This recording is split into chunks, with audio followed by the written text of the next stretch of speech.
those who were involved in making it come to life. Join us as we go behind the door. How's it going? Welcome to Behind the Door.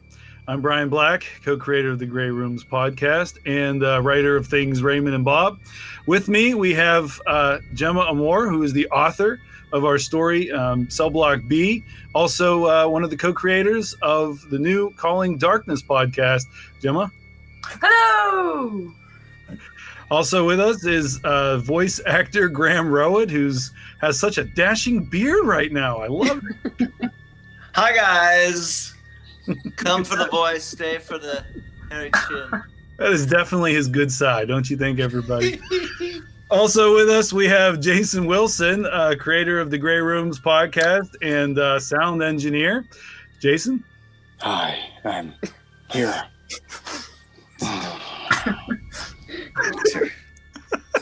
I don't have any comments for that one. And finally, I have our guest host, Toni Miller, who is from Ladies of Horror Fiction podcast. And Toni, she's our guest host, and I'm going to be passing the torch on to her. Hi, Toni. Hi, how are you guys doing today? Great. I forgot to All four people answer that question at once. Oh my goodness. Isn't it so great? Bourbon at 2 p.m. I got You my. have a reason, though, Jason. You have a reason. I have my. I'm sucking up the Graham with my Canada Dry. I accept that as tribute. It's made from real gingers. I don't. As a dual citizen of Canada and the United States, I accept that. All right, do we want to get started? No, this is way more fun. We'll just that works. We'll just talk about what we're drinking. Oh my goodness. You guys, this episode was amazing, by the way. I was absolutely floored by how twisted it was, Gemma. It was so twisted. It was amazing. Thank you. Twisted is my middle name. Twisted is the best. That's just my personal opinion. But I do have a question about the creation of this type of a podcast. You're not going to have a bunch of questions, are you? No. Okay. Just a couple. Brian made me do it. It's all Brian's fault. Okay. That's it. It had nothing to do with sounds me. right. It's all Brian's fault.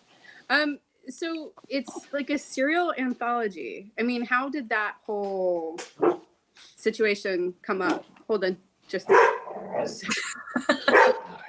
Got your answer. Animals and kids, don't ever work with them. Wow. We just lost our host. Well, you can answer the question. She'll be back. I guess to answer the question, though, is a simple fact is that was how my dream was. The whole premise behind the Grey Rooms is exactly what was in my dream. That was a dream I had, some guy. And then I always felt that, I listened to a lot of the No Sleep podcast, which is the reason why I'm pretty familiar with Miss Amor, because she's on there. She has quite a bit of quality material on that podcast. And I like the anthology aspect that they were doing with it. And I thought that the whole Tales from the Crypt or telling stories was really great. And I figured, hey, man, it would go well with my dream. So just tandem the two together. And that's just kind of how I was. My dream was the serial, and then No Sleep podcast was the influence behind the anthology. I like it because of the fact that there's the serial aspect of it, and you keep going with like Bob and Raymond. But then you have like these little stories that go with it as well. I just think it's really creative, and it's one of the excuse me, one of the only fiction podcasts right now that are doing the two combined, the serial and the anthology. So I like it because of that aspect, because you have something to keep coming back to week after week. It was definitely strange because Thanks. for me It was strange. I mean, I remember when I was writing the first intro for episode 1, and I was just kind of like, okay, everything, the way it ends has to lead into the story. The next episode has to kind of have a reaction from the story, that he went into. And so it was definitely sort of, you kind of had to plan everything all together. We could have just as easily went and just did a little skit that was kind of nonsensical. Like kind of do with the Warden's episodes where he just kind of does whatever he wants. Right. But I didn't think people would really kind of want to watch the show with that. I thought that they would want to kind of find out this mystery of what the Grey Rooms was.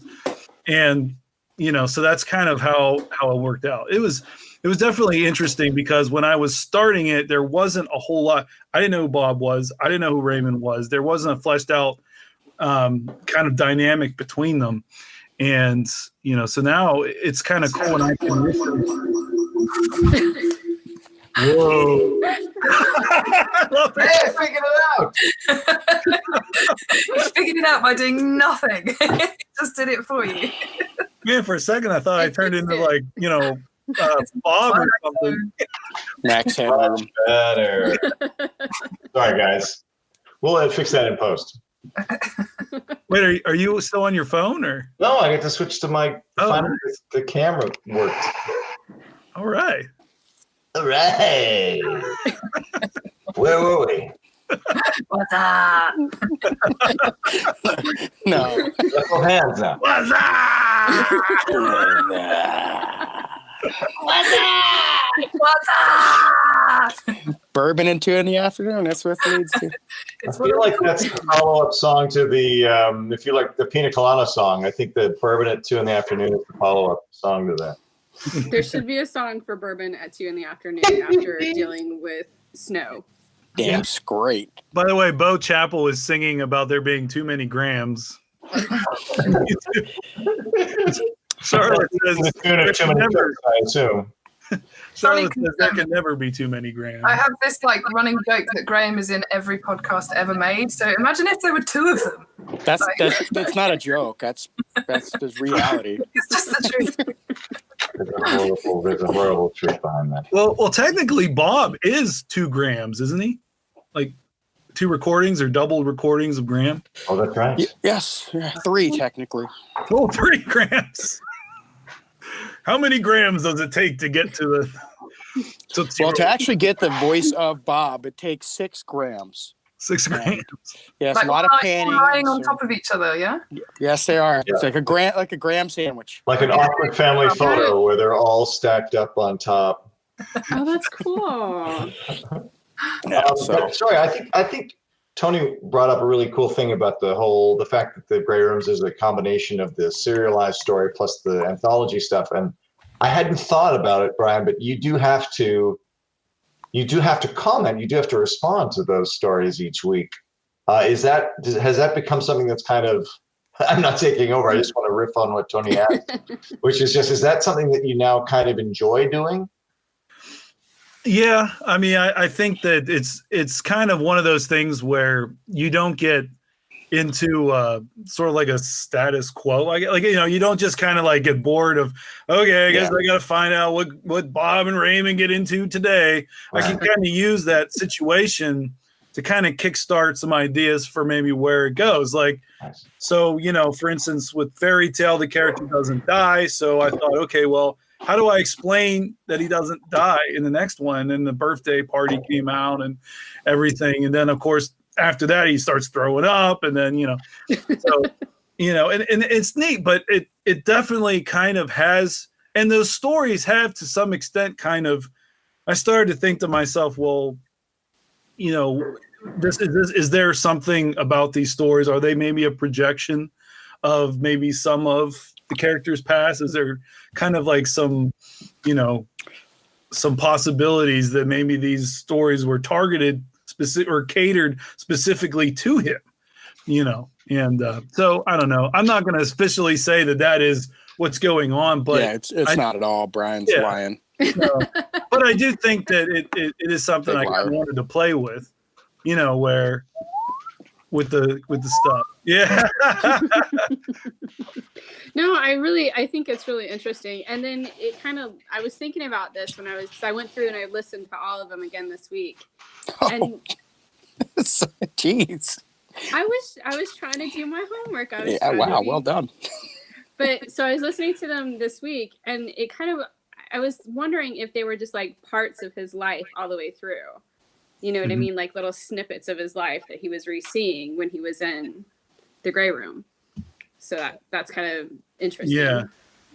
Well, It's neat that Brian does that because, again, this all came from a dream. And in this dream, this guy has absolutely no idea why he's there. And, you know, he just goes through these doors and then he steps in his door and has to experience something. That was just my dream. And, you know, the anthology tied into it. And Brian was really neat. Like, hey, let's maybe reawaken some things. Possibly. This is all Right. This is like, you know, we don't know for sure if this is what we're going to do, guys. So I'm not giving anything away. We're still figuring it out. But Brian said maybe we should let him start remembering things as he goes through the room and, you know, bringing his life back. Maybe we can put stuff together. And I said, yeah, no, that's a terrible idea. And so we're not doing that. So just forget everything that we just said. So. yeah, it didn't happen. Not at all. It didn't happen. Nope. Not at all. Nope. Not once. You know. It's not out there for posterity. Raymond and Bob are lovers now. Well. Bourbon at 2 in the afternoon. I feel like I'm in like the Twilight Zone and I have no idea what's going on. I'm just going to sit here and drink and it's all good. No, it's coming back around. Don't worry. I can just imagine the negative reviews that we're going to get hit with. Raymond and Bob are lovers. Don't feed the trolls. Yeah. Trolls. Well, thanks for taking the time to listen to everything again, though. That's one heck of a task you had ahead of you there. Well, I listen to podcasts all the time just because I work from home, so I like to have the noise. But I found like the whole serial anthology just absolutely fascinating, just because it was so different from anything else that I listened to. Hear that, Netflix? Yeah, Netflix. Hey, come on. Yeah. So now I have a question. Do you guys write the introduction after the story comes from the author, or is it vice versa? No, it's after. It's after.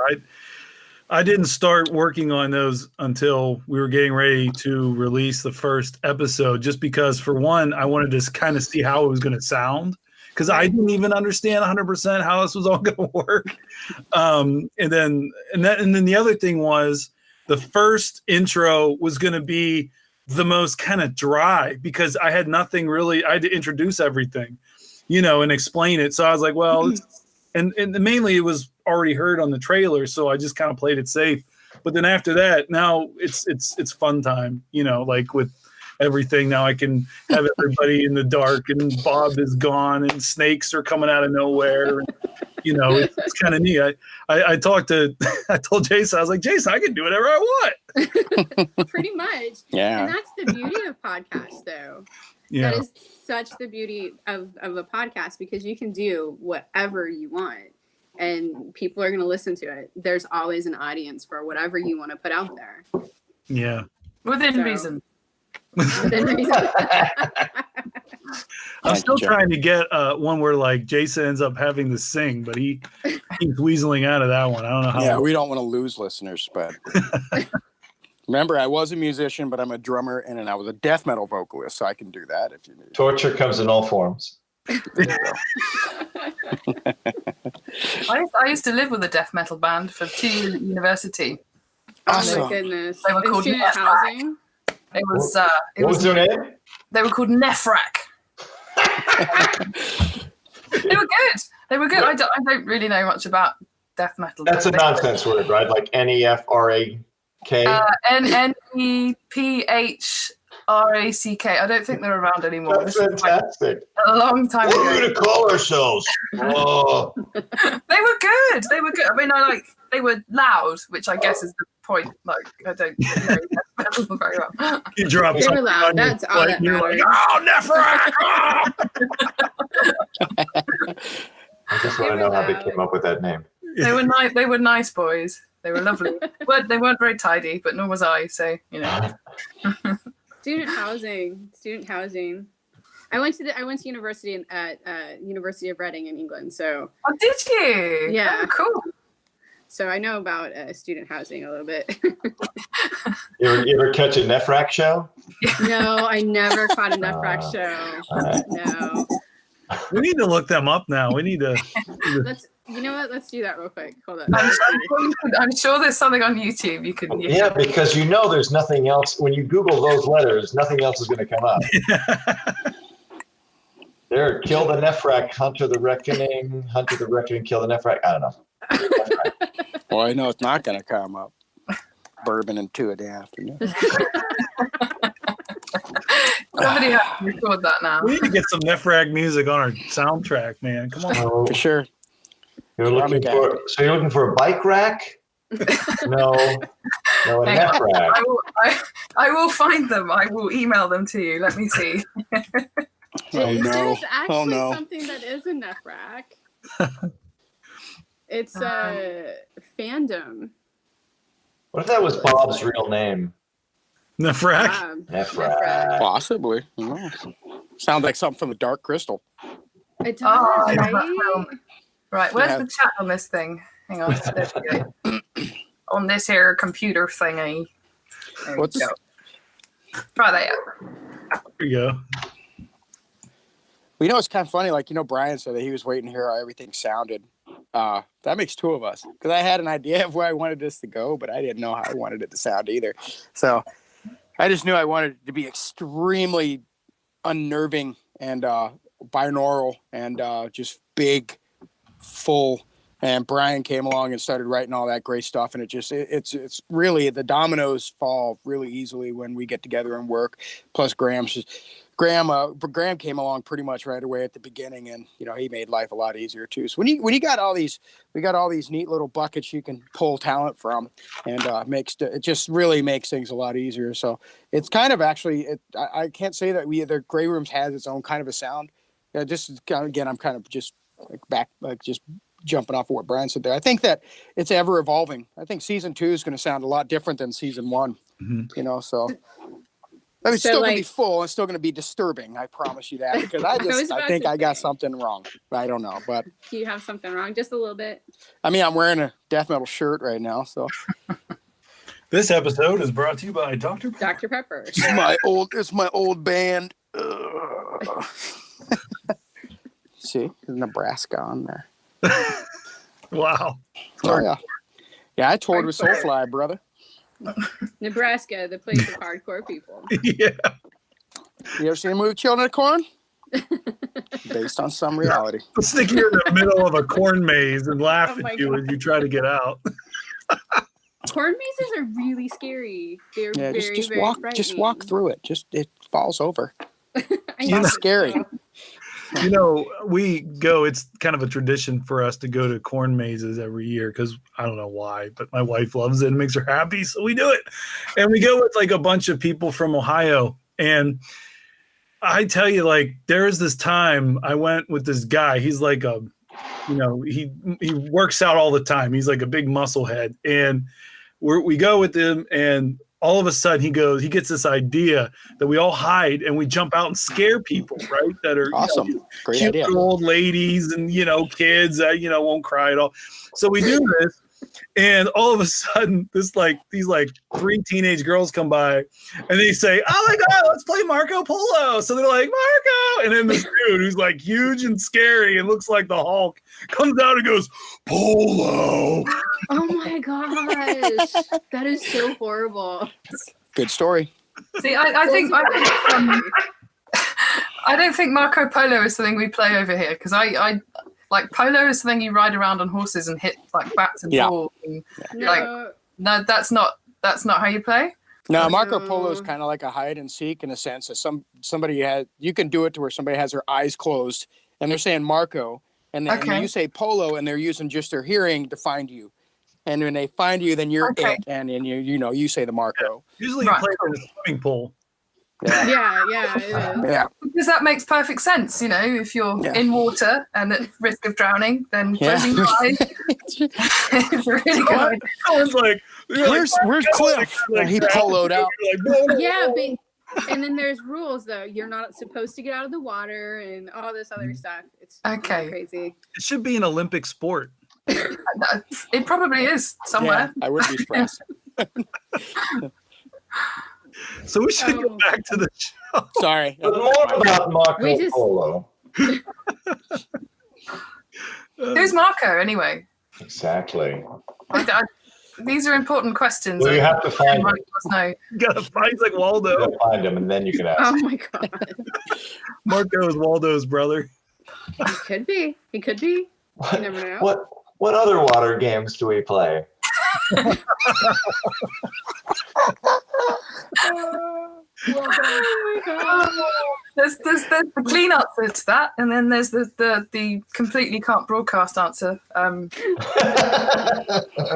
just saying. We'll save that for Gloria. Sorry, I get excited. My life on a day-to-day basis is quite dull, so it's like, they don't let me out much. Well, you That's write okay. some damn good stories, so whatever's yeah. going on, keep it up. Thank you. So Right. I have a question about this week's episode, Gemma. Was he Yeah. in hell or was he in purgatory? Like because there was something that like his cellmate said, I think Warren was for you, that was like, oh, you always play like you don't know, like you lost your memory. Yeah. And I was sitting there going, well, does that mean that he's living this over and over and over again? Yeah. No, that's a really good question, and I think it's one of those things that's kind of open to interpretation. But I have this fascination at the moment, and there's a few other stories I'm writing in tangent with this, with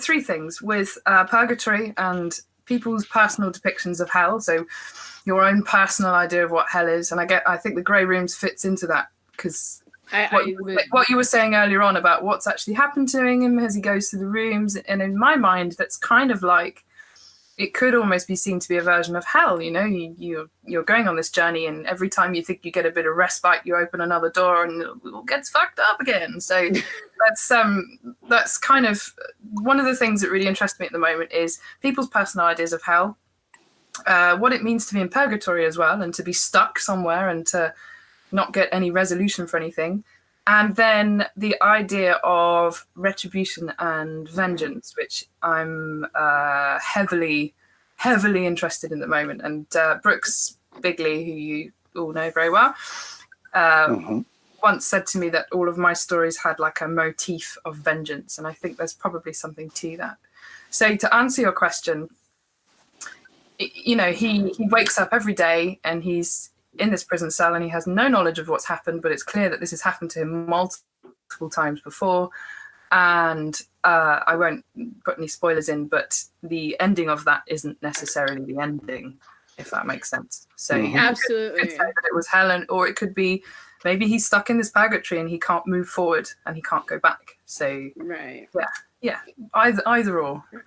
So I mean, the whole podcast has a very like Dante Alighieri feeling to it. So Dante is one of the things I was going to say when you originally asked that question, and I've just reread the Dante's Seven Circles, and I'm actually writing a story at the moment which is a reinterpretation of that. So it's very front of mind, and it was front of mind when I originally wrote the story for the Grey Rooms, because Brian explained the concept, and I was okay. So That's Yeah. very cool that you guys said that, and everything actually you said, Gemma, it just bounced right. Well, it hit right here, because that's exactly what I was thinking when I had my dream, and actually used to describe the Grey Rooms to people as it's done evolved since then, but I've actually described the Grey Rooms to people as what if there was another little door off of one of Dante's levels, and it was just a little back room here where somebody was having fun with the souls and do whatever they wanted. Maybe it was another circle. So that's cool that you guys. Yeah, that's cool. Thank you. That's awesome. I think Yeah. there's 11 circles in total. Actually, are there 13? 11 or 13. I can't remember. I think there's 9, aren't there? Some of them are better circles. than others. Yeah. I have it. Treachery, I know, is the Look last real quick. one. That's where the devil is, frozen in. Yeah, I think it's 9. You know, Anyway, you could ask. There's a whole circle for people who say anyways instead of anyway. I say that, back off. I do too. Well, it's time. I'm going to save your souls right now. Graham's good at eating people's souls. He's one comma at a time. I think there's still some soul in his beard. He does a very good demon for calling darkness. He's very demony. Oh, we'll get to calling darkness. Well, it's like with Gemma's story. You know, I remember when I first read it. For one, I tried to not fanboy too much because I have heard Gemma's stuff on the No Sleep podcast. And I knew that honestly, when I saw that, Gemma Amor had submitted something, I was like, what am I going to do? Because this is oh my God, that's going to be shit. Well, that's what I was thinking when I was like, man, how do I make this not sound crappy? Because it's going to be a good story. Like, Brian, can you not just tell her we're full? Yeah. But What's funny is about that, we actually were planning on 12 stories, and I don't know what happened, but I had talked to you previously, and then you're like, yeah, I'm writing a story now. And I'm like, hey, Jason, can we have 13 stories? Yeah. That actually happened. Yeah, and then I'm honored. I'm honored, deeply, deeply honored. You took my little story and made it good, and it sounded awesome. I was blown away by the I always am, but the quality of the audio and the voice acting and stuff. And it's always a thing, like, as a writer, to hear your stories brought to life like that there's no feeling like it at all, and it doesn't get old. So. Yeah, I was wondering about that because you just released a book as well, not too long ago, like about a month ago. In December, just before the new year. Yeah. So how do you feel the differences between writing a podcast and writing a novel or a book or a collection or anthology, whatever? That's an incredibly good question. And I'm glad you've asked me now, because if you'd asked me last year, so to backtrack and to give you some backstory, I have only been writing kind of full time and for podcasts and for myself for a year. So at the beginning of last year, I had my first story accepted by the No Sleep podcast, and then for whatever reason, I left my job and I just decided to bite the bullet while I could and go for it. And things just went from strength to strength. And I listened back to the first 2 stories I had on the No Sleep podcast, and I'm amazed that they accepted them, and I'm really glad that they did. But one of the things I noticed immediately, and these are narrative stories, is that the way you write for audio is completely different to the way you write for reading. So my stories are typically very heavy with descriptions. I'm fond of prose, and it doesn't really work so well for audio. So the first couple of stories that came out, I actually found myself kind of drifting away a little bit. I feel like I've refined my technique a lot throughout the year. I've had 10 stories on No Sleep and written for you guys, for Shadows at the Door, for different things. And scripts are a completely different ballgame anyway. But you learn to write for sound. So you learn to write sound cues in, you learn to focus heavily on the details of how something sounds, how something feels. Internal monologues become actual speech, so you end up writing more characters into a story so that people can talk to each other. Because exposition is the kind of thing that you get with narrative stories, but with a script you don't get that so much. And you don't want to have a whole episode of someone picking up a hairpin and going, hey, why are you picking up that hairpin? Because it's boring. So yeah, you write very differently for audio than you do for reading. And my book, the anthology that you mentioned, some of those were No Sleep stories, and I actually went back and re-edited them all to make them less obviously audio based and more for literary readers, if that makes sense. Mm-hmm. Yeah. No, that's cool, because I haven't personally read it yet. I know some of the ladies of horror fiction have been reading it. Emily from Book Happy has. I know Tracy from Tracy Read 79 has. Yeah. And they've had just nothing but really good things to say about it. So I was wondering about the difference. I'm kind of like what? It was like my first ever book, and I didn't really know what to expect, and I'm not very good at accepting compliments. Well, tough shit. You have to. It's a British thing, I think. We're just like, if anyone says something nice about you, like, nah. Oh no. So I've had to learn how to take these comments, but they've been so lovely, and I'm just so happy that people are. I think the main thing is like, I'm less fussed if people think it's good than if people enjoy it. And right. People really enjoy reading it, so that makes me happy. Yes, and I mean, I've been reading some of the reviews lately, and everybody's really enjoying it. And so I was wondering about that dichotomy between being a fiction writer, and being a podcast writer, because they kind of go hand in hand, but not really, because you're doing two different types of writing. Yeah. Yeah. I mean, and you're right. And it's the more I learn, and I'm always learning every day, and I've got a lot left to learn. The more the two kind of do that, and particularly when it comes to scripts.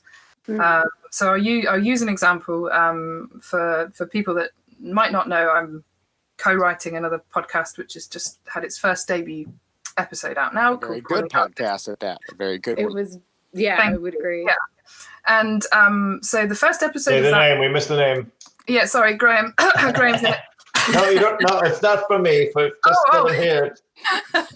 It's called Calling Darkness. And yes, let's get this pimping. Let's do this pimping right. Yeah, sorry, I'm rubbish at this. I'm really not. So we wrote the first episode, and it was our first kind of joint script. And the way the script writing duties go is that my writing partner S.H. Cooper, who I think is also involved in the Grey Rooms, she wrote the first episode, and then I read everything that she writes, and we comment on it, and we come to some sort of agreement between us. But what we quickly realised when we heard the first mix of our first episode,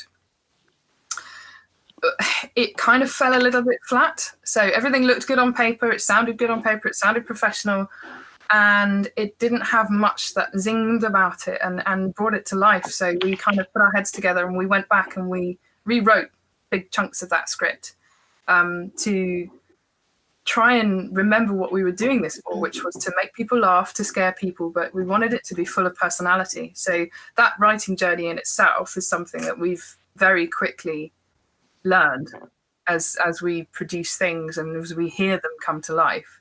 Right. So yeah, it's the dichotomy, as you said, between writing for podcasts and writing for books is getting bigger every day, she says. And I think that's normal. I mean, you take writing principles on board, you understand the basic principles of how to make a story sound good, but it's a really different ballgame writing scripts. Yeah, and I noticed that I was going through the writers for this season, and there's really amazing short story indie writers, and I love that, guys, that you guys are using a lot of these indie writers that aren't as well known, like Lachlan Watt. I know him on Twitter, but these slightly unknown indie authors you guys are using them for the podcast, and I think that's fantastic. I really do. I'm like, yes, I'm so excited because we read, because we review indie books quite a bit, and so we work with a lot of these authors that you guys are using in podcasts, and it kind of gives them a little bit of a push forward as well. Yeah. And I love that about podcasting, and I love that about the fiction podcast specifically. I do a nonfiction podcast, but the fiction podcast, I think it gives people kind of a different avenue if say, if they are like indie or they're self-published. Oh, yeah, sure. I actually like the fact that a lot of the authors that we did use, that we were actually blessed enough to have submit stories to us. That's ultimately what it came down to, is they submitted a story. So we're going to listen to it. And, everybody's exceptionally talented that we've had the opportunity to really kind of jump into this with. Even if we didn't use a story, it was hard for us to not use a story, because it's just like you're sitting there listening to it and you're reading this and you're like, wow, this is really well done. And in fact, you said, these indie authors, that was cool for me personally, because I do listen to things like Creepy Pod. I listen to No Sleep Podcast. I listen to these things pretty regularly. And I have noticed that there is kind of a small niche of, the same people everywhere here and there. And it was kind of neat to be able to get different names. Now, with that being said, S.H. Koopa, Gemma Amor, I don't want to take away the fact that I was jumping out of my skin to be able to work with them. But it was neat. Like it was neat. Like, Amar Tapia and Lachlan White, like you said, which his story is coming out this week for the patrons. And let me tell you something, it's a really good story, which also another No Sleep professional is in that. That's Aaron Lillis is in that story too, which it's, I don't know. It's like you said, it is neat working with these indie people, because I'll tell you something right now. I mean, I'm just blown away at the level of talent that I've had the opportunity to work with, but the more, the merrier. So with that being said, we still have a little bit of time left. If you are an indie author, drop another story for us, because I love reading them. I love reading them. I really do. It's exciting. And just like with that double feature, the reason why that double feature came to be, because there were so many good stories, I had to use them. I was like, we got to make this work. We have to figure out a way to put these stories out there. And, then the same can be said about the wonderful actors and actresses that we have had the opportunity to work with. Again, you go to some of these podcasts and you hear some of the same voices, and then we have all these different people working with us. It's neat. I think it's just another thing that kind of helps us stand out a little bit as well. I think it's really cool. Like I said, you're pulling a lot of the same talent and some of the indie creators, and I think that's really interesting, because you hear about, I think most people that listen to podcasts, they do have listened to like the Black Tapes podcast, and and now they're they started really small and now they're really big. Oh yeah, rabbits, tennis, and all that stuff. I was gonna jump in. I think that's the beauty of podcasting at the moment, and the Black Tapes is a really good example. It's like started off kind of small and snowballed, and Paul Bay is now responsible for huge shows like The Big Loop. But the thing that I've found in the last year in working in podcasting is that everyone is so friendly and supportive. And if you need help with anything, whether it's promotion or editing or voice acting or stories or whatever, there is always somebody there to help you. For they take the time to out of their day to sit down and talk you through something.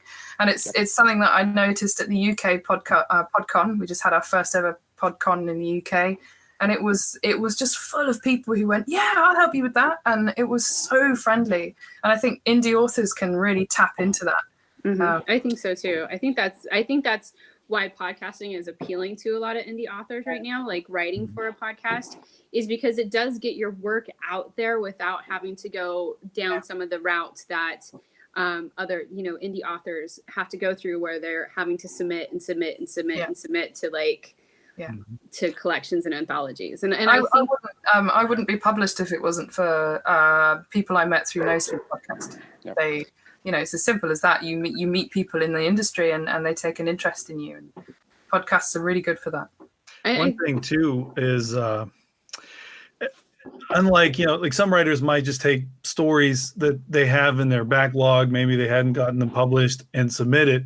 With the Gray Rooms, we kind of have a unique premise that the main character has to die.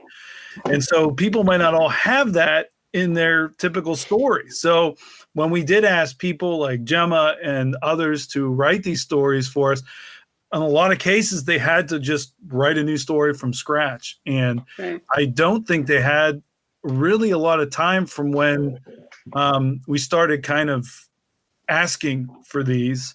Maybe within a couple months. I think. Did you have a couple months to write that, Gemma? Do you remember? I think it was. I genuinely don't remember, because my brain. I have a child. My brain is like spaghetti. It wasn't a long time. I know that. But they did. Everybody. I think for the most part, was writing new stories for this podcast. So, again, Jason, thanks you. I thank you. It was really great that we were able to work with everybody that did that. I do like the idea, though, that there's some people who had existing stories and then they just went. And at the very end, they're like, oh, you know what? I've got this story. And they open their Word document and it's like happily ever after. And then like delete. And then he died. And hit by a nail gun. Good, done. Bing, bam, boom. 100 years later, he died of a heart attack. Yeah. But he lived a long and happy life first. Oh, shit. Yeah. Delete. He lived happily ever after and then died. Done. So I have a question. We're talking about the author side of it but what about the voice acting side of it, Graham? Do you feel like it has helped kind of push voice actors out into the I'm trying to be nice. Good old Graham. Yeah. You mean podcasting and voice actors? Mm-hmm.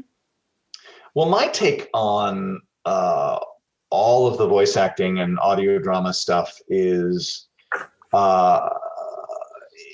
it's strange because most of the people who are doing audio dramas are doing it because they are passion projects. They are enthusiasts, quote unquote. And what that does is it leads to some amazing art, but it also can be wildly uneven because no one's making money off of this. Right. Most people aren't making money off of this. And if money was a part of it, then you would see all these people who are like, well, I am a professional this or a professional that, and I want that money. But the people who are doing podcasts primarily are doing it because they love creating. But it ends up it can be all over the place. Right. And that's what's really interesting about podcasting. Some people are making money. I'm fascinated by the idea, the question of how people monetize podcasts. And I think that's going to be an ongoing thing. And some people like No Sleep who have just been around so long and they've set up a method of buying seasons. They figured out their own formula, but now it's all about Patreon. By the way, the Grey Rooms has a Patreon that if anyone wants to join and help support. And the face, Graham. he was so Thanks, sincere. To camera.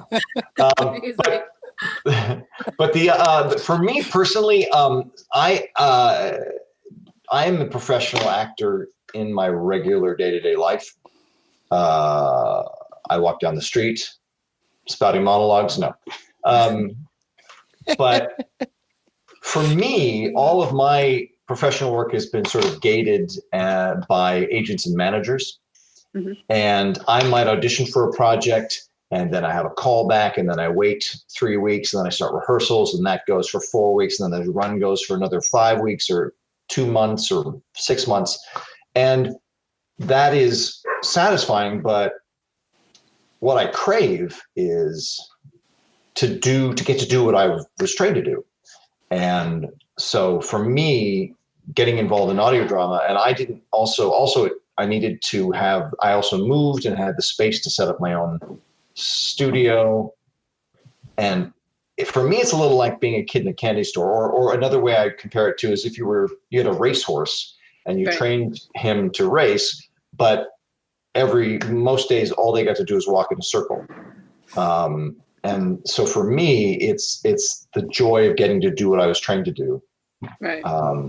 And let's say in that, like I did the last Broadway revival of Sunset Boulevard, which was last year, I think, maybe a little over that. And I was like, wow. I mean, I that on paper is a really exciting thing, but I didn't do much in it. But it's a Broadway show and it pays well and it's cool. But if you're just on stage as what I call a physical prop, it can really wear you down. Right. So in podcasts, you can be the hero or the villain, and it's so much more satisfying. That's Or lovely. both. Or I feel both. Or both. So it really feeds the artistic part, as long as you can also have a life that pays you money as well. Right. Because I think that's the cool thing about podcasting is there's so many people right now that are podcasting that it's a passion project for them. Mhm. They have their day job and then they're recording or writing until 11, 12, 1 o'clock in the morning. Oh, yeah. Yeah. So, yeah, right. So I find that really interesting because it's such a creative industry that hasn't really been monetized to the same point where like blogging has or social media influencers have yet. So, there's still lots of us out there that are still working, our normal day jobs out there, but they're still producing, pretty high quality podcasts. Yeah. And everybody's, and maybe, maybe they'll figure out, maybe, I don't know if it's just our own desire that this becomes the next big thing, but it feels like there's a certain degree of attention that is being focused on this industry. Another thing that's fascinating to me is, podcasts in some respects are becoming the new television pilot. Which is, whether for better or for worse, that's a cheap, inexpensive way to test out an idea. But of course, those are usually locked down by some of the larger podcast creators with stars and packaged and all that. But still, it brings attention to what we're doing, and someday we'll all be rich. There you go. That would be nice. I like how Graham thinks. I do too. Good thing right there. Patreon.com/The Grey Rooms. My mom still doesn't know what a podcast is, and neither does mine. What do you do, darling? Yeah. I it's like radio, Mum. It's like I don't get these complicated things, these blog thingies. Just today, I'm reading from the email from my mom. It says, "Can you explain to me what a podcast is? Does one have to pay for it? I gather you download the podcast. That could take up a lot of computer space, wouldn't it?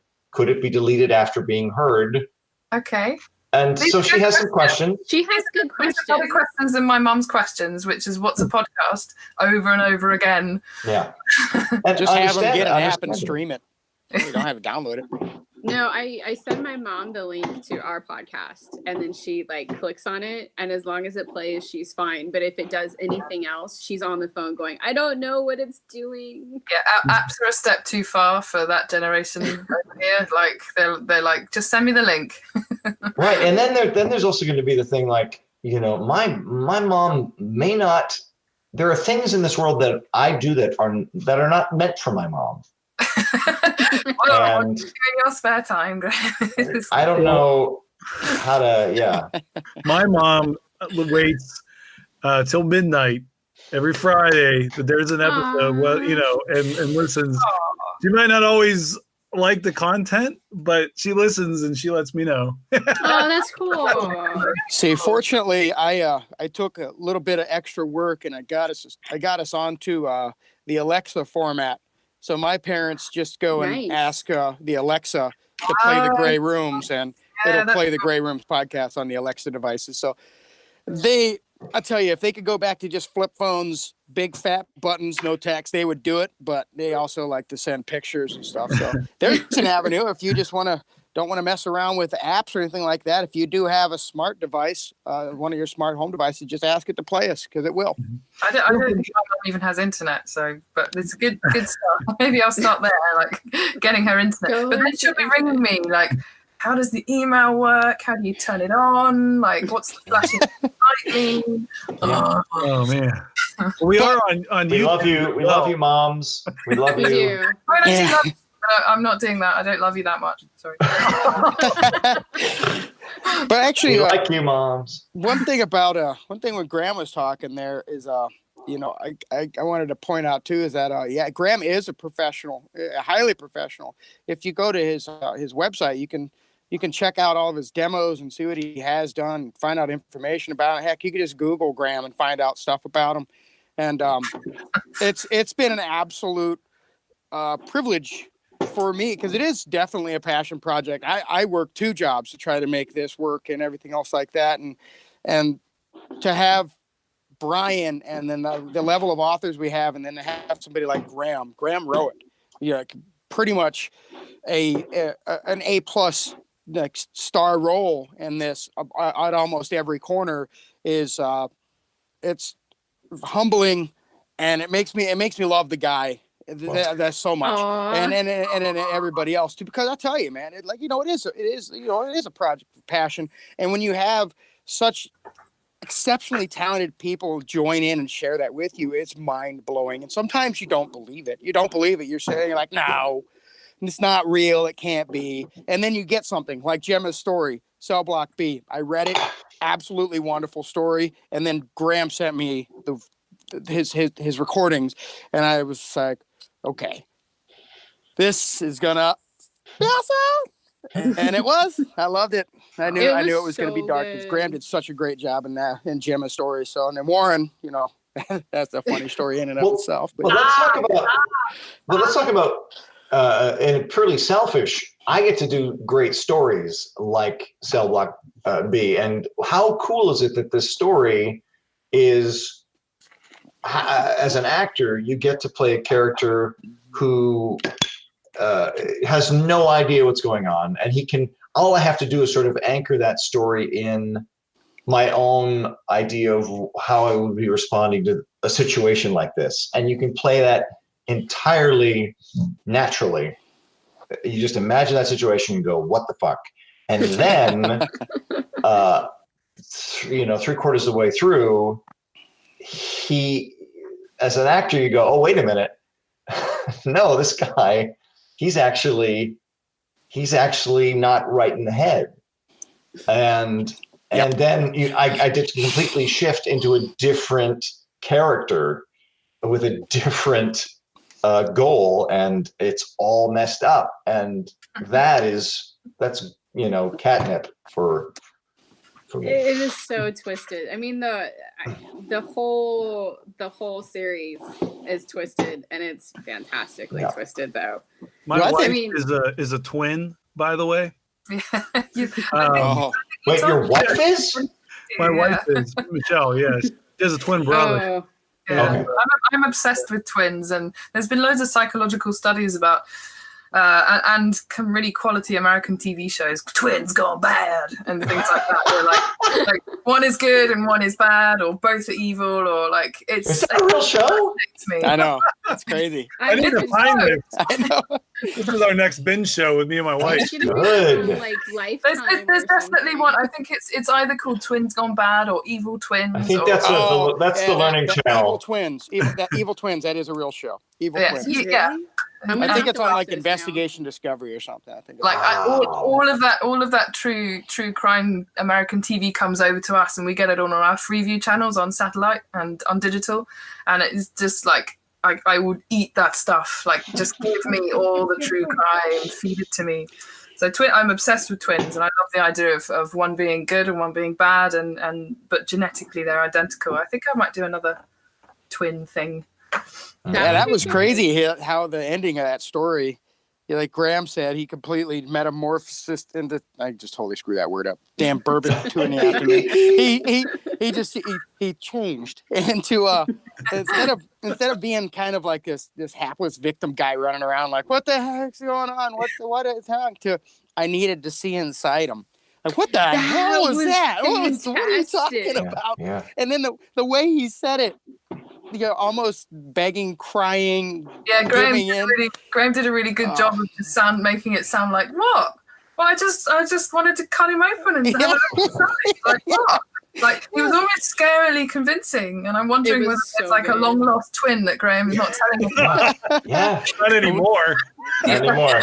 But we can't discount either the other aspect of that story that really, whenever I listen to it, because I other than editing these things when they're done, I listen to them probably 3 or 4 times a day for an entire week just to make sure that everything sounds great, and to the point where I don't want to hear it ever again. But then I constantly go back, like twice is enough. And then then I constantly go back, especially after bourbons at 2 PM, and I listen to them again.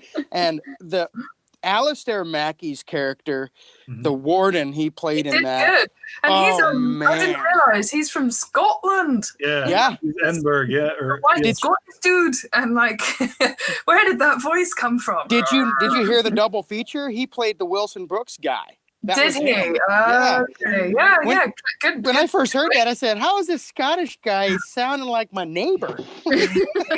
Yeah. Graham's like, Alistair. He's my discovery. Yeah. It's very proprietary. That was great, man. The interaction between the two of you guys in Cell Block B was insane. The actual terror that Gemma's story brought just for the character's build up, when he's taking it on Fergus, he's taking it out on Jones, and then what the hell's up with Jones?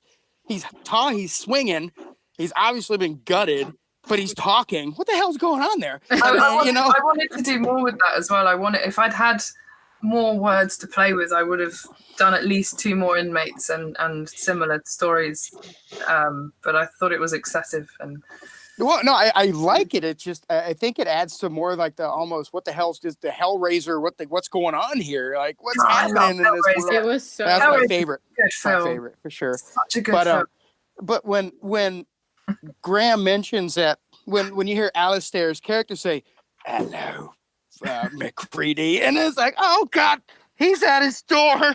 It's like, and then I don't know. I really enjoyed this story thoroughly, and I tried to keep it kind of a mute environment because it's a prison. I didn't want a ton of music and everything. More ambient, like an empty room sound. So that's kind of where I was going with there. But yeah, well done on the voice acting already. Well, and you found it really great. Well done. The music you brought in for the last quarter, Jason, that was wonderful. The flashback music was really a beautiful change. And I also want to say that last image you left, Gemma, where I just loved that. I just love that last image that was of the tree and of the peaceful setting of nature, and that sort of just storytelling wise, we still find a moment of, because a lot of these stories end with happiness, really, really dark stuff, and it's nice to end, having gone through that whole journey, that we end in this contemplative place of beauty and peace, that everyone can just go sit back and just take a deep breath and go, wow. Yeah, that's exactly what they do. Yeah. Because especially at the end of this one, you kind of like, because it was so like twisted and deep and so like up to the point at the end, and you're just like, holy shit. What did I just listen to? That's like, if somebody says that, I always consider my job done. Absolutely. Absolutely. I just watched for the first time. I watched the movie Hereditary like 3 days ago. I saw you say something on Twitter about that. And I got to the end of it, and the only thing I could think of to say was, "Holy shit! What the fuck did I just watch?" And I think, if I can do that. Is that a good holy shit? I didn't even know how to remember how to say my own name for about 10 minutes. I was I did a workshop. I did a 4-week workshop with that little girl. Did you? And I haven't seen the movie. I just see her in the poster. I'm like, oh, look, it's that funny looking kid. We were going to watch that today. You really need to watch that film. You need to you posted an invitation you posted a review of Invitation, which has been on my Netflix queue for like years. You need to watch that film as well. That's not Hereditary is kind of similar in that it's a slow build, but The Invitation it's more it's about relationships between people and how you deal with tragedy. And it's almost like the horror is incidental, but then when it does finally kick in, it's kind of really, it's a good film. It's a good film. Right. It's not as good as Hereditary. Hereditary is the new level for me. And Hereditary was crazy. I watched it with my oldest son. He's 19. And I can still scare him at night if I walk around the house doing the clicking noise. How do you have a 19-year-old son? You do not look old enough to have a 19-year-old son. You look amazing. Oh, thank you. So Holy sweet. cow, 19. Mine is 5, and I look like an old witch. Like, No. Mine's about to turn 8, and he is getting so much screen time right now. He's like, yes. Yeah. Oh, that's okay, Dad. You go. It's okay. No, it's amazing. It's quiet in my house right now. My 9-year-old is playing Fortnite. My husband is, I don't know, Playing what he's doing. Fortnite. Probably playing Fortnite. All right. I think he's playing Anthem actually, and then my Nice. oldest son is playing Fortnite. So my house is actually quiet because I told everybody to stop screaming. Apex. You know. I got to get some Apex played. Oh, Apex Legends. Yeah, I just don't have time. I have too much shit to record. My new game is Uno on the PlayStation 4. The Forest. That's So my using favorite all there. the GPUs on that for. Well, you know what? I like it because my wife and I can go and we can get our cell phones and we can play Uno on the PS4, you know, just instead of using controllers. And then if you get more people over, you can do it. That's what I really like this. You must have picked up some of the Jackbox party packs, right? Yeah, well, I own that. Actually, I'm a little bit sore about that because I owned a lot of those on the PS3 and I can't convert. I have to buy them again. That's crap. That sucks. You know, but yeah, no, but the cool thing about the PS4 is they got that play link, and so you can get like all these games, and all you need is a cell phone. And Well, I almost waited on that hidden agenda. I almost voiced my utter opposite take on that game. But anyway, let's come back to the Grey Rooms. Play a Forest. I think I might be the only person that doesn't play any video games. Like, No, don't. no. I'm right there with you. I just recently started playing a game because I had to pull myself away from the podcast for a little bit. Honestly, It was driving me. I was getting angry at it, guys. I was getting. Oh no! I think I just drink heavily instead. Like, is that healthy or like? Yeah. I mean, I am a kinda- voracious consumer of video game news, and I have a favorite podcast. And I we know buy you do, them. Graham. Thanks. We love you too. I buy them and I hoard them, and I almost never play them because I'm always like, ooh, I want to play. No, I have to do that thing. So I understand. I get you, Graham. yeah. I never did get to meet your character in Red Dead Redemption 2. I still haven't gotten to that far yet. You can just YouTube it. Just send it to YouTube. I bought the game thinking I would. All right, I'll buy it because they don't give them. They don't. Rockstar doesn't give away free games to their talent because I guess they've got 600 actors. That's crappy. Yeah, that pissed me off because I did something for them on GTA 5, and I was so out of joint that I couldn't get a free copy that I didn't actually buy one for years. And then I found it on YouTube anyway. And sorry, Red Dead within a day, I'm like, all right, I bought it. I'm going to play it. I'm going to find my character. It's going to be so cool. And, oh, it's on YouTube. And then I didn't play more than like 2 hours. Oh. Great story. Which, by the way, your character in GTA 5 was friggin' hilarious. He was pretty good. Just go to grahamrock.com. It's all there. By the way, in the description of this episode here, I do have all your websites on there. So very nice. And Gemma's and the Ladies of Horror Fiction and all those. Everybody's website is on there. So yay. I think Ladies of Horror Fiction, by the way, are doing an incredibly important job at the moment of raising awareness of some awesome women in the horror industry, and keep doing it. Keep doing what you're doing. Thank you. I'm loving the whole signal boosting stuff that goes on. You know, we don't always maybe get as much attention as some of the guys in the industry, and I know the guys are as cross with that as the girls. So you keep doing it. Doing that. It's kind of weird. It's like Gemma was in my head. I was just going to ask her about the Ladies of Horror. I wanted to hear more about the podcast. Let's interview the interviewer. So I'm in a Discord chat with everybody, and they're actually watching right now. And everybody said, "Thank you, Gemma."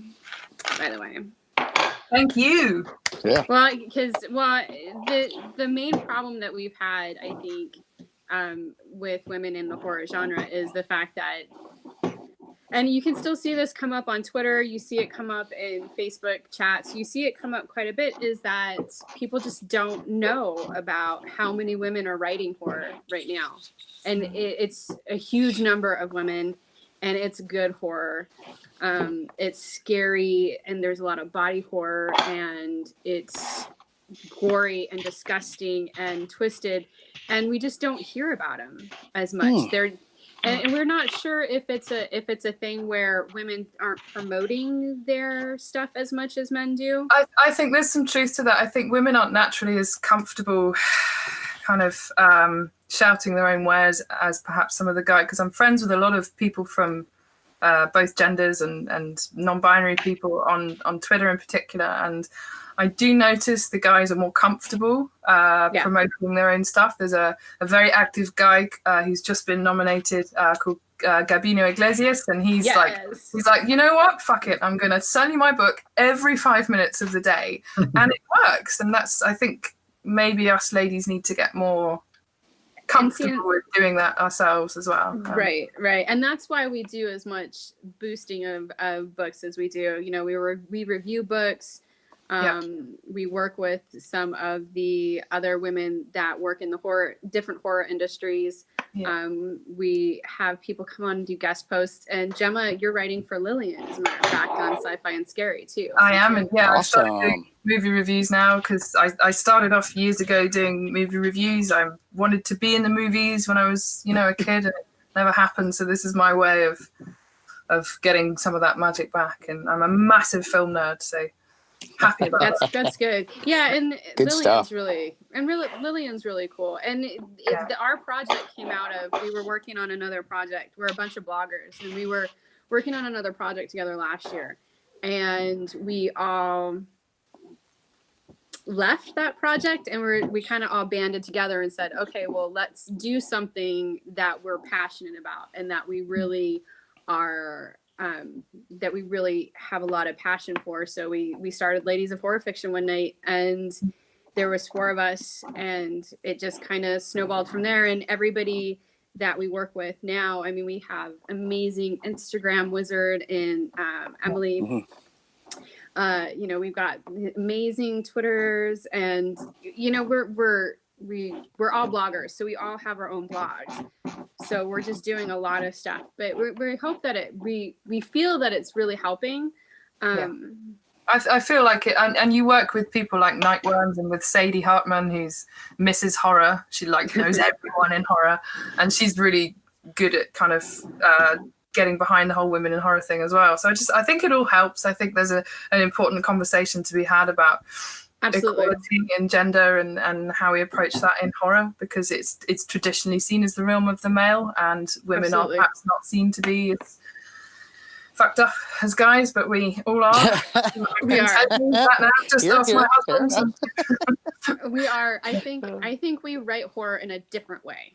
Yeah. It's not that we don't write, gory and disgusting, but we write it in a different way. And a lot of the times it comes from our experiences as in families and in relationships and things like that. So it's a little bit different, but it's still the same. It's still disgusting and scary and horrifying. And I mean, I read primarily women, well, because I review women, but and I find that it disturbs me worse than some of the other stuff that I read. Yeah, I think too, when we look at it, for Jason and I reading these stories, I mean, would I know that a man or a woman or anyone wrote any specific story if their name wasn't on it? Mm-hmm. I mean, I feel like if it's a good story, then I should be able to read it, appreciate it as being a work of art or whatever. I enjoy the character development, enjoy what's happening in it. And being like, I want this story in a podcast, Right. Right. And I think is awesome, but I do sometimes feel like that isn't the widespread view, and I think sometimes women are finding it still in this day and age. I know it boggles my mind, but we're still finding it difficult to access certain things and certain privileges that guys kind of have, which is something that I don't think I've felt personally, but I can totally understand other women in the industry finding it more difficult to get ahead. Right. There was a study done from the Horror Writers Association a couple years ago about the difference in male versus female actually being published in the horror industry. And there's some questions that, really need to be explored, I think, a lot deeper that came out of this study. This was a few years ago. I talked about it on the first episode of the Ladies of Horror Fiction podcast. And it was, there was the question of whether women just don't promote themselves as much, or if we aren't submitting or something of that nature. And I think like Brian and Jason are in a very good position because they're reading the stories. They're not looking at the gender of the author, but there are times when you see it where there's an anthology and there's no women writers. Oh yeah. And with that being said, we're very open to female authors, and we encourage women to send us their stories. We actually would love as many of you to just bombard us with your stuff. Just bombard them. Send it all. Hit us. So I apologize. I will say though, I did get a tweet or a DM in Twitter one time. There's a female writer, and she had asked if kind of like what sort of stories we look at, because she had told me that a lot of people wouldn't use her story or publish her story if it had a female like lead character, like the protagonist was female. She said that was common. So I can totally see that happening. I've seen that in other shows, and I think, I don't know whether it's subconsciously, but I've noticed, and actually this is the thing that David Cummings mentioned. I write guys a lot of the time, and I need to stop doing that. I need to write ladies because I don't know whether I feel like those stories will be accepted more readily if it's from a male perspective. And I don't find it difficult to write from a male perspective. I don't think I can kind of put myself in the guy's shoes most of the time, but I need to write more women role characters, I think, because I've become this person that writes guys. Maybe it's for that reason. Maybe I feel like I'll be more accepted. Or maybe that's just the where the story is taking you as well. Yeah. I think we have to be, cognizant of the fact that we don't want to go overboard and just write female characters or just write whatever characters. We need to go where the story's taking us. And if the story, if your protagonist is male, then the protagonist. I'm sorry. I talk with my hands a lot, so. That's all right. I do the same thing. I do that when I'm recording. Does anyone else do this in the recording booth? You do this and like knock the mic and yeah. Yep. In the last episode of the Ladies of Horror Fiction podcast, I kept knocking the microphone. I was like, this is nuts. But I just want to. It's just more about like people don't know about Angela Carter and how amazing she was. And they don't know about like so many of these Gothic women horror authors that they came before the men. And so it's important that we do put that out there and that we do have that history. Mary Shelley was no slouch. I was going to say that, like the original modern monster story was, Mary Shelley, and that was a mess, that story, but it was still really compelling. Quick question, Toni, are you guys familiar with Dusk and Shiver? Mm-mm. So Dusk and Shiver is a new online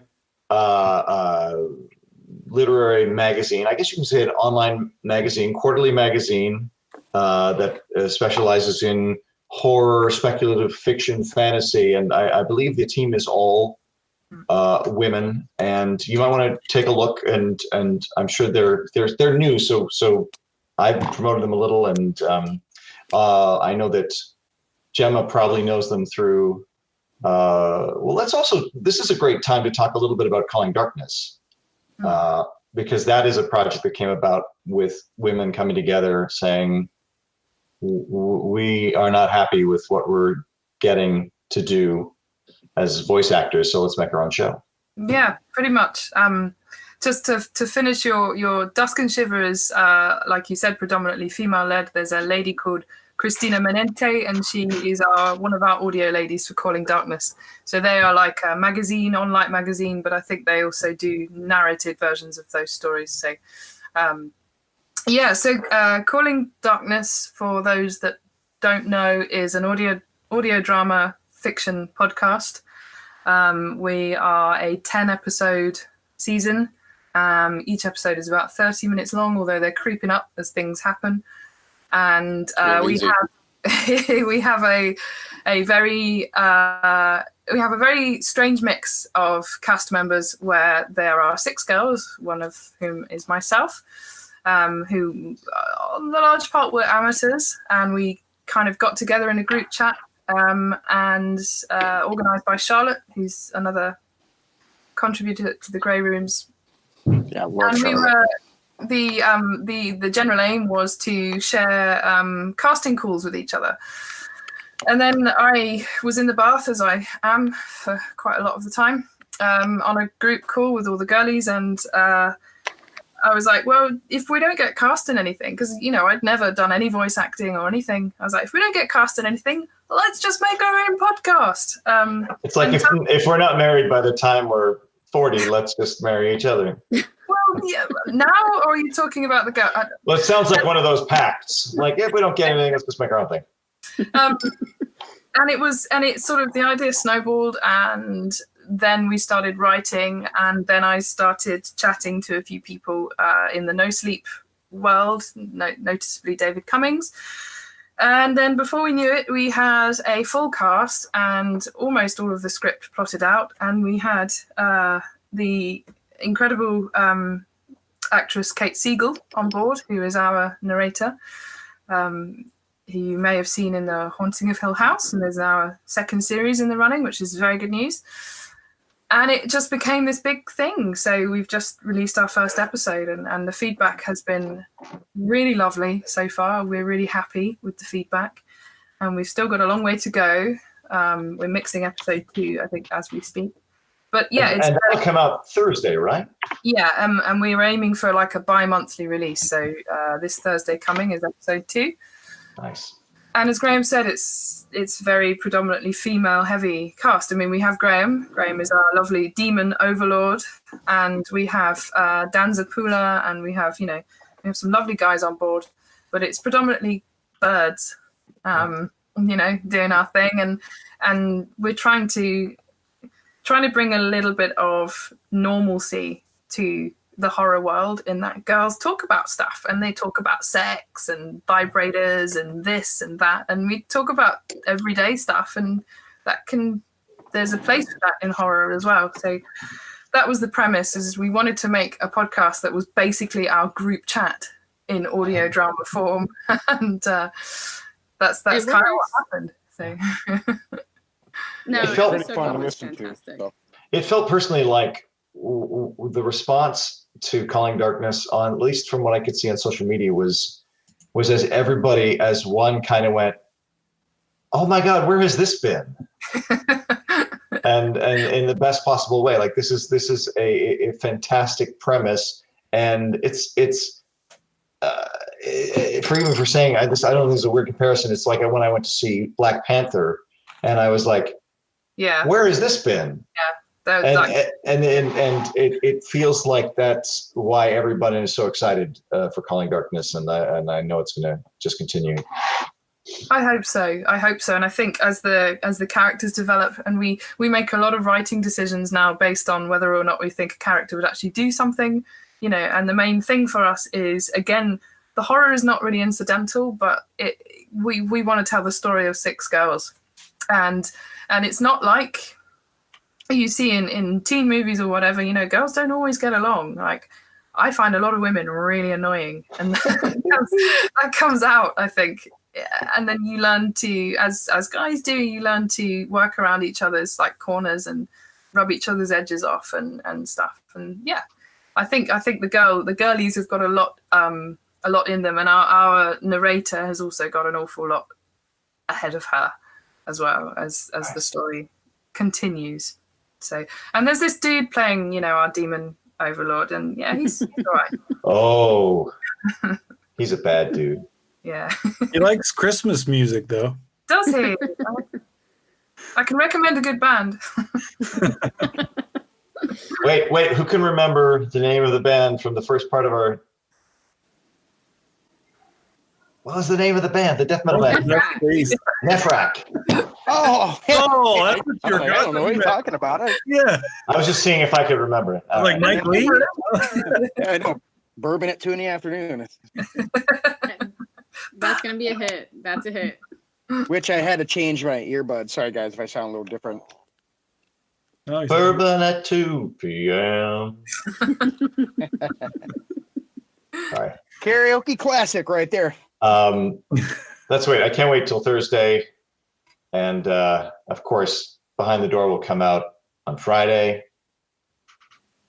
Lots for people to hear. I don't know why a lot. Gemma or anyone, if one of you guys wants to send us a trailer or something for Calling Darkness, and we could toss it into, like we could put it on the end of this so that people can hear it, since we've been talking about it a lot. We might need to, maybe we'll mix a new trailer, I think. There you go. Yeah, that would be.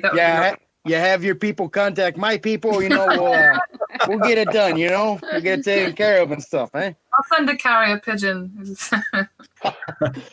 And also, too, with the Ladies of Horror podcast, please, if you do have somebody contacting you guys in your direct messages or something, talking about submitting stories, always know that the Grey Rooms is an open door for everybody. We're all inclusive, and we would love to support and showcase female authors. And that's, I will why not? make sure to let people know that. I mean, and I will be writing a blog post today for LOHF News, so I will make sure to put that in the blog post. You're going to be inundated now. Which you're going to get a new sub today. I'll make sure to subscribe and pay attention. Know what I'm talking about.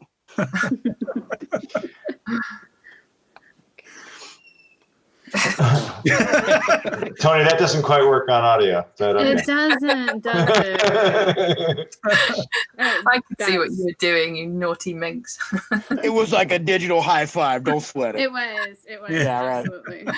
Absolutely. I blow it up. Damn. It's funny because there are a lot of things we do on this show that when we put it to a podcast format, they are missing out on. So, you might, if you do like Behind the Door, you might want to pop onto YouTube and actually watch some of these so you can see what everybody's naked. Everybody's naked. Yeah. Just to warn no you. Pants. No pants to be seen. Pants is different in Britain. Like that's really naked. Yeah, that's extremely naked. It's really liberating, Yeah. One thing I learned about Britain when I was there: don't ask anybody for ice. Don't ask for ice in Britain. I'll tell you that, man. Holy crap! Why? What's wrong with our ice? Well, I remember when I was there, man. We went to I can't remember the name of the town we lived in, but when we first moved to the UK, we stayed in a bungalow. The town had like a post office, and then in the post office was also the grocery store, and then on the other side was the pub. And the pub was where you went to go. Yeah. I mean, don't get me wrong. I love the town. It was actually really cool. You went out the back of the house. It was like this big wooded area, and went back there and had all these adventures. But I remember we would go to the pub to eat the food and stuff. And I asked for ice for my soda, and it looked like they were like, what the friggin' ridiculous Americans. And then a guy there told us, you probably should just deal with your drinks the way they are. I guess apparently ice is a scarcity or something. And I actually got used to drinking warm soda when I lived in the UK. So, they since lift the great ice tax of 1997. Oh, okay. Ice now. Great ice tax. It's probably because you called it soda, and like that's Well, in the Midwest they call it pop, and I hate that word. I call it pop in Pennsylvania. Like pop, Guinness. If you order Guinness, put one of these in somebody's dome. That's a pop.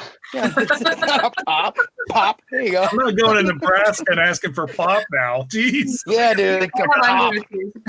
Gemma, if you were to order a Guinness in England, would it be room temperature or would it be cold? It wouldn't be as good as a Guinness from Dublin. I'll tell you that much. Oh, there you go. Good answer. All right. You can get Guinness cold, which is chilled from the pump, but Guinness is supposed to be like room temperature, and you pour it in a certain way so that it settles, right, and then you come back to it. But it doesn't taste the same. If you go to Ireland, it tastes magical, and if you have it over here, it's bleh. So, yeah, same here. Same All here. right. It's not good. Yeah. So, Well, the things you learn. The things you yes, learn. ma'am. Always educational. Feel I free just to got come the- over and visit anytime, and I will take you on a grand pub tour of all the good things we have to drink. I like it. Let's do it. Everybody can go. We'll have a big, huge tour, and actually, hopefully, in January next year, we'll be able to all take a tour in Seattle. Yeah. PodCon, baby. That would, PodCon. That's what we're I trying gotta for. sell some Maybe. stories first. I gotta sell a lot more stories first. I would Yeah. like to go over and visit all the friends I've made in the US now. It's Well, again, though, Gemma, thank you for allowing us to produce, for allowing us the opportunity to read your story and then allowing me the opportunity to produce it. And I just want to tell you, I really am a fan of yours. I've liked your work on the No Sleep podcast. I like what you're doing, your sassy character in Calling Darkness, and I did really enjoy your story. So thank you ever so much. And Graham, I love you, man. I can never talk highly enough about how exceptional you are. Brian, okay, and then we're gonna go ahead and move on. Brian. That's it. oh, Brian. Brian, Gemma said it best right there, and actually it really resonated with me when she was talking about, everybody gets together at Calling Darkness, kind of, around each other's edges, corners, or basically smooth everybody out. It's one hand washes the other, and Brian's been one to really help me get my act together and get this going, especially with, and I do apologize, I wanted to openly apologize. He hasn't helped you with your lighting yet, though. I did that on purpose, man. All right. It was a lot brighter beforehand, but That's all right. It is. Shady character. Can you bring back the flashlight just once? That was really good, though. I like the Can you do it? flashlight. What? Can you bring back the flashlight? The reading light? There he is. You can't, but you need to speak so the camera will go to you. You need to say something. I think the heavy breathing isn't enough. Not enough. There we go. You gotta talk louder or more. Or Thanks, here, Brian, I can do this. appreciate it. It's There good we go. audio. Brian, It's good audio, thanks ever everybody. so much for your help, Brian. You've really helped me escalate this to something I didn't know it would be. Thank you. I think I just peed myself a little bit. Oh, dude. All right. Rock and roll. We're Again, wrapping it up in style. Nobody would know unless you told us. Come on. We'll find out because I'm not wearing any pants. And then to our glorious guest hosts, thank you ever so much for taking the opportunity and for really soldiering up and doing what you did there, Oh listening. my gosh. I mean, to everything. Are you kidding me? I don't even want to do that. We've been Yeah. Well, really, I wanted it's so to- wonderful to have a host, and we've had a few who listen to the shows, and it's really refreshing. Not refreshing. We've had them, but it's exciting to have a discussion with somebody who's been outside looking in, and we've been so in the trenches that it's really kind of great to talk to someone. Did you like it? Tell me you liked it. I sincerely appreciate you coming on. I really do. It's it was so. it's been an absolute honor to have you. It truly has. Aw, So thank you. really, And seriously, anytime thank you ever so guys much. want me to come back, I will. Oh, Sweet. I'll just come back Bourbon's and gone. just like stare at people. I'm quite happy. I don't have to get up. Yeah, Gemma will be back whether we want her or not. But Yeah, I'm just like I'm not gonna leave here. Gemma's just gonna stay. I'm just gonna wait, and if anybody wants to call me at any point, I'll be here. Hey Gemma, is it empty? Because mine is. Oh yeah, it's empty, baby. Pate. Yeah, I got a little bit. I got a little more. Hold on. I got a little. Oh, Here we go. Yeah, There we go. Yeah, it's almost 4:00. Yep. Now it's on to a soda. It's on to a soda. A soda. Fizzy pop. We didn't really. I'd like to give Jason some credit too for the Raymond episode. Was all Raymond. Yes. You know, he didn't have his little buddy with him this time. How awesome was that? It was crazy. I loved what he did. I hated it. You know, It was so good. And to know that Jason was just sitting there by himself recording that, fighting a snake yeah. in the dark, how amazing is that? Well, I mean, there could be so many different avenues of thought. Right. I'm sitting there in the dark fighting a snake. I'm sure Jason. Sounds like I specifically think my parents told me not to do that. You know. Oh, jeez. I'm sorry, I went there. Really a metaphor for life, isn't it? Like as analogies go, snakes and duck. No. Yeah. Just, like, I just love how that snake ended up like sounding like all these different animals like together. Like it wasn't just a snake sounding; it was like a like snake. It was weird. It was. It's a king boa. That's a king boa. Wait, there's real snakes that make growls like that? All of those sound effects were snakes. Oh man. They were now one of them was one that I added a little something to. It's the one that almost sounded like a predator. That was a real snake, but I slowed it down and added a little something to it. Was it every sound in there was a snake. I don't know. So yeah. Oh geez. Yeah, but hey, I got a new computer out of that. All of that. So hey, what do you know? That's a good deal. Yeah. Everyone, so Jason's laptop crashed. He had to buy a new computer. So once again, patreon.com/the Grey Rooms. Like never before. He ran that laptop into the ground. I remember Brooks and we were having these conversations and be like, man, we got to like figure out a way for Jason to get a computer because this is just, you know, and then all of a sudden Kate just did the work for us or the Grey Rooms curse or whatever it was. Something happened. Yeah, now it's working on my headphone amplifier, but whatever. It is what it is. You know? It is what it is. It's damn snakes. You know what? Your first season for your podcast for anybody must be just everything that's going to go wrong must go wrong. Oh my God. It does.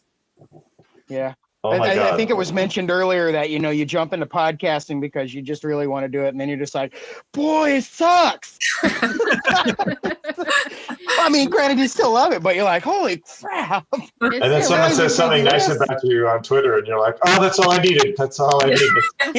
This makes up for all the hours that me and Cooper like text each other going, Yeah.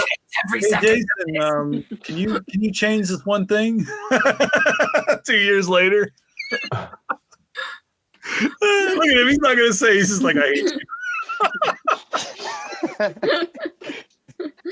I'll get right on it, Brian. I'll get right on it. We used to be allowed to listen before he I don't get them done in time. I get them done like right before they go. Yeah. It's like, hey, get it out there. Thanks. Like, next thing. Oh man, it's fun though. It is. It's even though everything gets super stressful and crazy. Well, after it's over and everybody can listen to it. It's really great, and we really appreciate everybody's feedback lately. We've been getting a lot of nice reviews. People have had a lot of great things to say on Twitter. You know, and we had a lot more people join our Facebook page. I mean, if everybody What's our Facebook page called? Facebook.com. I'm trying to set you up. Help me out. I think it's Facebook.com/ The Grey Rooms Pod. Exactly the same as our Twitter, yeah.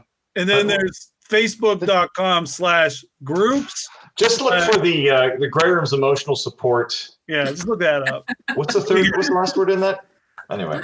There's like 4 or 5 slashes, a couple of commas, and you know, just whatever. Just start hitting the top half of your keyboard. Press enter, see what happens. Brooks would be very disappointed if we did not clearly tell people that we would love to talk to them more in the Grey Room's emotional support group.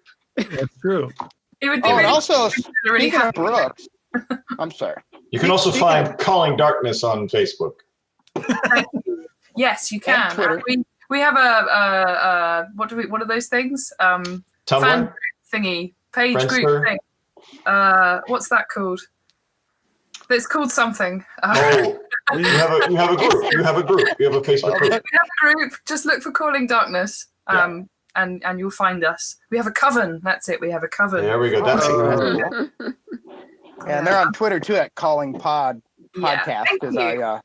I support and follow them wholeheartedly because of specifically, well, now because it's just a dang good podcast, but beforehand because I know everybody in it and they're all just wonderful people. It's all just really great people. Why wouldn't you support great people? But Not yeah. all of us. I'm a total bit. I just like to pretend that I'm not really. I ain't be hearing that. No, but again, like like Brian was saying with the good positive reviews and comments and stuff. The biggest thing for me is that not just the listeners are happy, but the authors and the actors and actresses are happy. As long as they're happy, we're doing our job. So that's my piece on that. Yeah, and if you have any opinions about Behind the Door, like we have gotten some negative reviews because we've given too much content.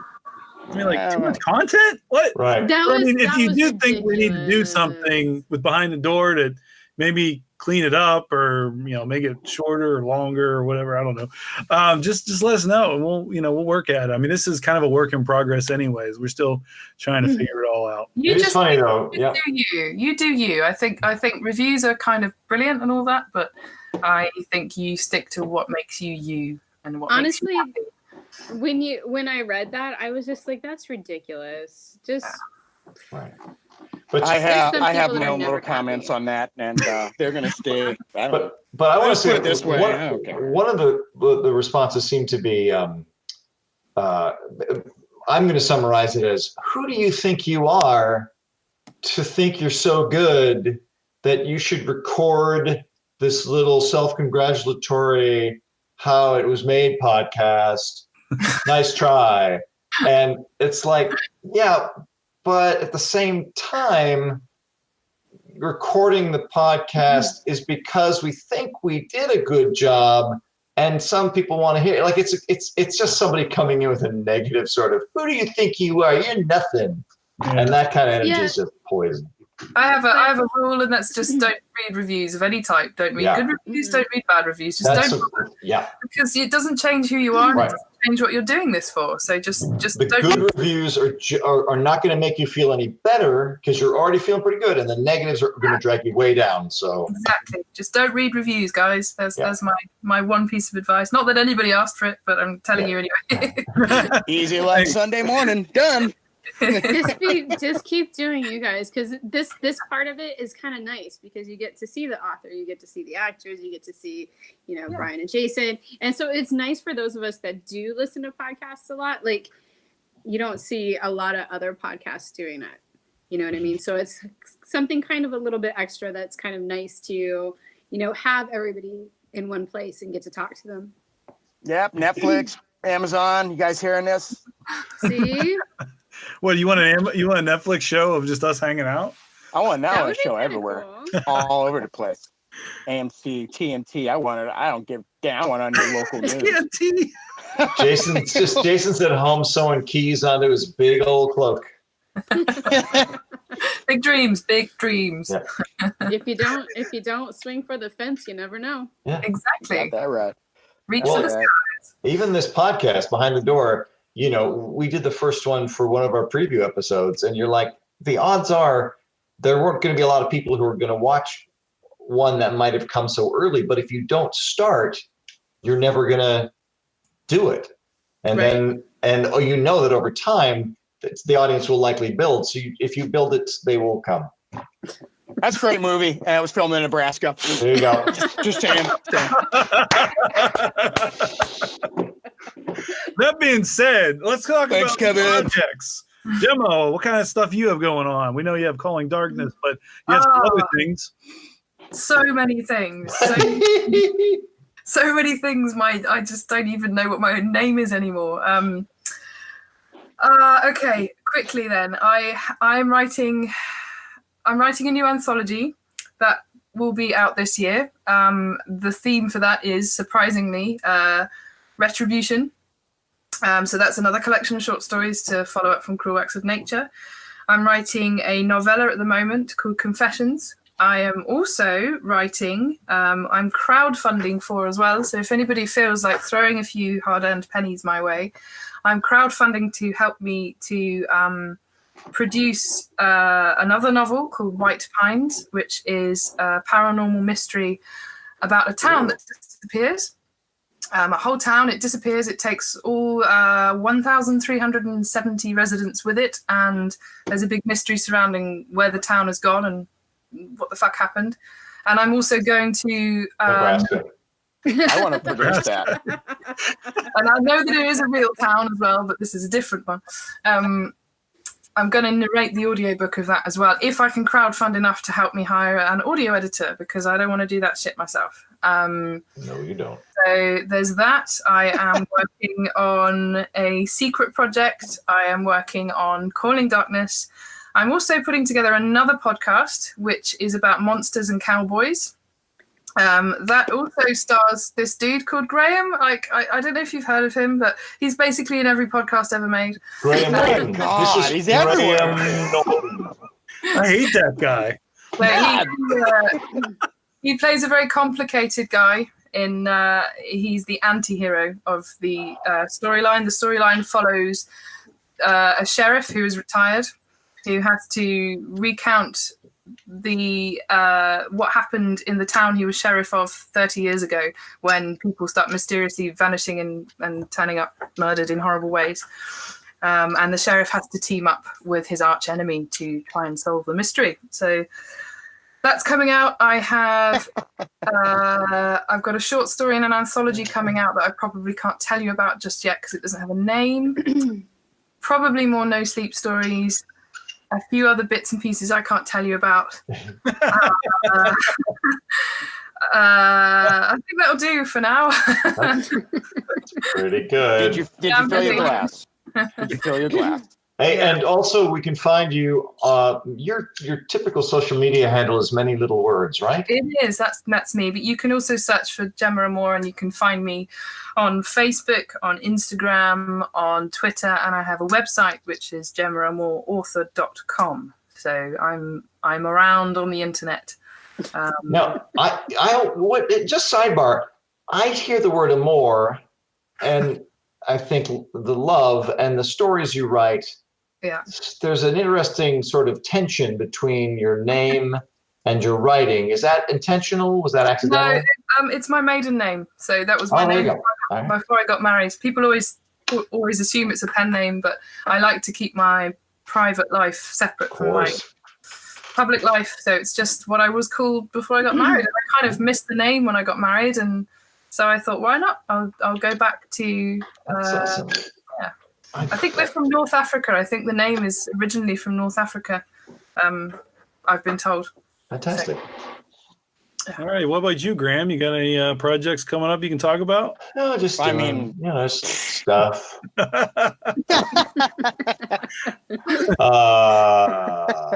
He's doing a new song. I don't know if you've heard it, but it's Bourbon at 2 in the afternoon. Yeah, I think it's like some drink substance with no ice. Just doing some Nefrak covers. I'm totally gonna send JM a text message, and then I'm gonna hook you two together, and we're gonna make Bourbon at 2 a.m. Bourbon at 2 p.m. Bourbon at 2 p.m. That'd be great. It's just because the PM is the catch, because people might think it's 2 a.m. but you're like, no, it's in the afternoon. It's not good. Worthless drunk. Yeah. No, I wouldn't know where to begin, but I am excited for some for my Grey Rooms work. We don't know where Bob is. Oh, that's right. Next episode, you're in it. Yes, but everyone all over the Twitter is like, "Where's Bob?" Yeah. And I've also got a couple really fun stories on the No Sleep. So between Grey Rooms and No Sleep, it's good. good eating. And Graham is also in the story for in 2 weeks. Great rooms. Sorry. Right? The White Heaven. Yeah. Yes. So you and Amanda. So he'll be Amanda. And it's mostly her. Yeah. That's coming up too. It's so cool. It's so cool that these stories, it's got to also be crazy, Gemma, because it must be like when you write a screenplay and then it's 2 years before you see it on screen. And you gave your story. I remember recording it in it was a long time ago. I think July or August or something like that. Yeah, and it's got to be crazy. You're like, that's right, I wrote this story. Like, is it? You kind of get used to that in a way. Like, unless you publish everything yourself, right? It's got to be like that with No Sleep too, right? Yeah, it's exactly the same with No Sleep, and you're like, I'd forgotten I wrote that. Wait, I've got a story on? Oh, that's that story. Yeah, because it's just how the nature of the industry, and I think yeah. But it's and then you're so relieved when you're like, oh, that was good. Oh, thank God. I'm always relieved. Right. It wasn't shit. Yay! I always tell people, like, listen to this, but I'm really worried it might be a bit shit. And like, there's a running joke amongst my friends, and they always text me and they go, it wasn't shit. Yeah. Do you ever try to like, I'm going to listen to it first, like right away, and then I'll tell people, oh, by the way. Anyway, I like to listen to everything once, and I think there's been only like 1 or 2 stories I've listened to more than once, because I find I'm quite squeamish about my own stuff, and I'm particularly squeamish about the sound of my own voice, which I don't particularly like either. So anything like once is enough, I think. If I read it more than once, or I listen to it more than once, then I know I really like it. But otherwise, move on, out. Yeah. The next thing. Oh yeah. All right, Toni, what about you? You do writing yourself? Do you have any projects with let's see. I'm trying to finish up the first season of the LOHF podcast, and we just added a second series to it.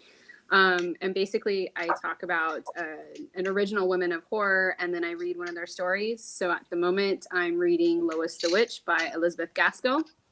Ooh.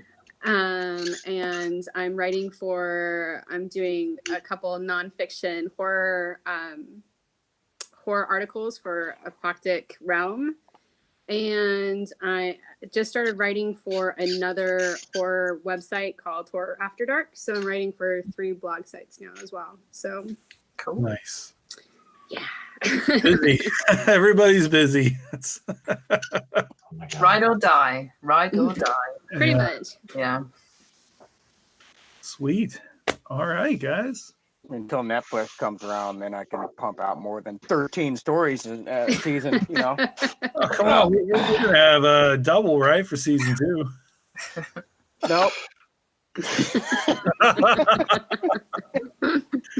Oh, man. You imagine that? That'd be crazy. No, it's just going to be the same number of episodes, but an equal number of bonus episodes. There you go. 2 stories every episode. Right. Oh, jeez. Oh, man. How am I? Yeah. Like, I'm going to kill you in your sleep, Brian. I've learned a lot this first season, man, how to like do things differently. I was very amateur sound guy when I stepped into this. So, yeah. Hey, man, who knows? We'll see. I do hope to be able to work with every single one of you again. Every single one of you. Toni, Brian, Graham, Gemma. I would love to. I mean, again, I kind of fanboy out on that one a little bit there because I have heard your stuff before. So, thank you. Stop it. I don't like compliments. Stop. I'm with you there. But we're grateful. We'll just like dress it up with something insulting as well, like Blackadder kind of. I'm happy with that. Oh my God, I loved that show. I loved Blackadder. Are you kidding me? That's a Rowan Atkinson show I used to watch all the time. They also had a show on when I lived there called Spitting Images, and I freaking loved the hell out of that. Yeah. I looked that stupid thing up. They used to make oh God, I'm not even going to go on. Anyway, Blackadder. Love it. Blackadder. Yeah. Final call to get rid of that song. Oh, well, there you go. I sang for you. Last call. Yeah, that doesn't count. Last call, everybody. You guys want to take I guess we'll start. Yeah. We're gonna go one at a time. Start with Gemma. What do we do? Last call, man. I have no idea. What do you mean by last call, man? I think we're all out of booze. We're done. Unless you have something important to say. Oh, I see. Like you want? Oh, okay. I was really From Graham. Jason normally has a larger beer, so last call would work, but it doesn't. Everyone's got to do the big hokey goodbye. Well, I'm here. Bye. I got a good one this time. No, I still have no idea what's happening. All right, I'm just gonna hit stop broadcast. Say goodbye, everybody. Okay, bye. Bye. Bye. All right, that's good. You guys did a good job. Then pretend your feet is frozen. We're live. Can I By the way, Bob is now.